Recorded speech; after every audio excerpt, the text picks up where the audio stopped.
Hello everyone, welcome to my YouTube channel FADV Sam.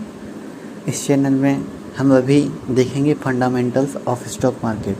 काफ़ी सारे लोग विदाउट फंडामेंटल जाने बिना ही इन्वेस्ट करना स्टार्ट कर देते हैं। तो आज के चैनल में आज हम इस चैनल के माध्यम से देखेंगे कि आप ग्रो में कैसे फंडामेंटल्स चेक करके आप इजी वे में अप्लाई कर सकते हो, किसी भी शेयर को खरीद सकते हो और सेल कर सकते हो, फंडामेंटली स्ट्रॉन्ग है या ना हो।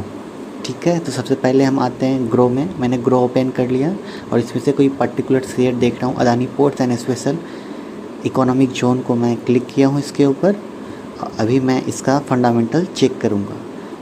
तो सबसे पहले आ जाते हैं हम इसके फंडामेंटल्स में। सबसे पहले यहाँ मैं फंडामेंटल्स का बात कर रहा हूँ, तो ये फंडामेंटल पे आ गया हूँ और बताता हूँ। यहाँ सबसे पहले हम मार्केट कैपिटल देखेंगे। अब मार्केट कैपिटल किसी भी शेयर का अगर 10,000 CR मतलब 10,000 करोड़ से कम है तो वो होते हैं मिडिल कैप कंपनी। 10,000 करोड़ से कम और 1,000 करोड़ से ऊपर वाली कंपनी को हम लोग मिडिल कैप कंपनी बोलते हैं। एंड 1,000 करोड़ से जो भी नीचे जिस भी कंपनी का मार्केट कैपिटल होता है उसे हम लोग बोलते हैं स्मॉल कैप कंपनी। और अगर किसी कंपनी का market capital more than 10,000 crore है तो उसको हम बोलेंगे लार्ज कैप कंपनी। तो ये अदानी पोर्ट्स क्या है, लार्ज कैप कंपनी है। ये आपको समझ में आ गया। अब नेक्स्ट चलते हैं P/E रेशियो। अब बहुत सारे बच्चे कंफ्यूज रहते हैं ये P/E रेशियो है क्या। तो P/E रेशियो कुछ नहीं है, ये सिंपली जो अभी प्राइस चल रहा है मार्केट का, और इसका ई मीन्स होता है अर्निंग पर शेयर। मीन्स ये कंपनी जो होती है अदानी पोर्ट्स, ये कितना अर्न कर रही है पर शेयर। ओके, आई होप कि क्लियर हो गया होगा आपको। ओके, ये कंपनी कितनी अर्न कर रही है पर शेयर। ओके, तो P/E रेशियो हम इस कंपनी का कैलकुलेट करना है तो हम क्या करेंगे, सिंपली मार्केट का कैपिटल हम पहले प्राइस लिख देंगे 1267.1, इसको डिवाइड कर देंगे कितने से, अर्निंग पर शेयर 46.84। तो आप देखोगे आपका आ जाएगा 25.98। आप करके देख लेना, ये P/E रेशियो होते हैं। आई होप कि आपको क्लियर हो गया हो। कोई डाउट है तो आप मैसेज करके मुझसे पूछ सकते हो टेक्स्ट में। आप टेक्स्ट करना, मैं आपको बता दूंगा P/E रेशियो में कोई भी दिक्कतें होंगी तो। अब नेक्स्ट चलते हैं हम लोग P/B रेशियो। अब P/B रेशियो क्या होते हैं, बहुत सारे लोग कंफ्यूज होते हैं। तो प्राइस टू बुक वैल्यू होते हैं। पहला बात, आपका प्राइस क्या है अदानी पोर्ट्स का, आप वो देख पा रहे हो कि अदानी पोर्ट्स का प्राइस है 1267। इसको डिवाइड कर दो बुक वैल्यू से, जो कि यहाँ पर बुक वैल्यू है।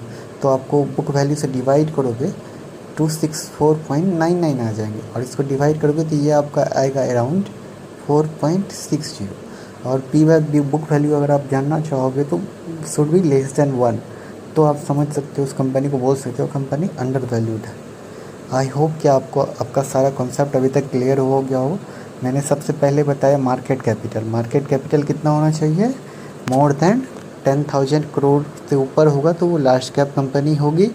अगर 1,000 करोड़ से 10,000 करोड़ के अंडर होगा तो वो मिडिल कैप कंपनी होगी। और अगर कंपनी का market capital less than 1,000 crore से कम होगा तो उसको हम लोग बोलेंगे स्मॉल कैप कंपनी।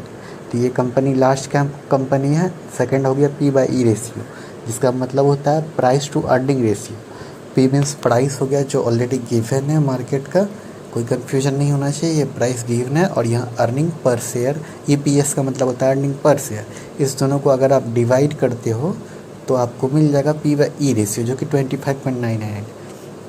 नेक्स्ट हो गया ये P/E रेशियो। अगर आपको देखना होगा ना कि ये कंपनी इन्वेस्ट करने के लिए सही है ना, इसके लिए आपको इंडस्ट्रीज का जो P/E रेशियो, इंडस्ट्री मतलब इंडस्ट्री में बहुत सारी कंपनियां होती हैं, इसके पीयर कंपनियां जो भी होती हैं ना उनके साथ आपको कंपेयर करना होगा।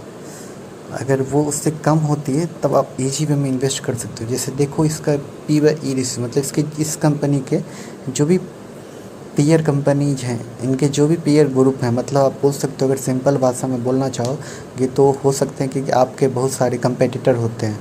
आप जैसे पढ़ाई कर रहे हो तो बहुत सारे कंपेटिटर होते होंगे आपके क्लास में, कि जो कोई टॉपर होता है, कोई लोअर होता है। तो उसी टाइप से यहाँ पर जितने भी इसके एवरेज लिया गया है सारी कंपनी का, वो होता है industries P/E ratio. Okay, that should be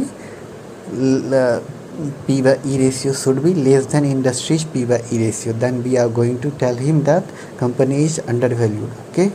अगला हो गया P by B रेशियो, जो कि अभी क्लियर हो गया प्राइस टू बुक वैल्यू, जो कि लेस देन 1 होना चाहिए। अभी इसका 4.60 मीन्स आप इन्वेस्ट कर सकते हो, लेकिन वो होता है कि ये अंडर वैल्यूड कंपनी नहीं है। ओके। नेक्स्ट हो गया डेब्ट टू इक्विटी रेशियो। डेब्ट टू इक्विटी रेशियो मतलब कि कंपनी के ऊपर कर्ज कितना है, ठीक है। ये शुड बी लेस देन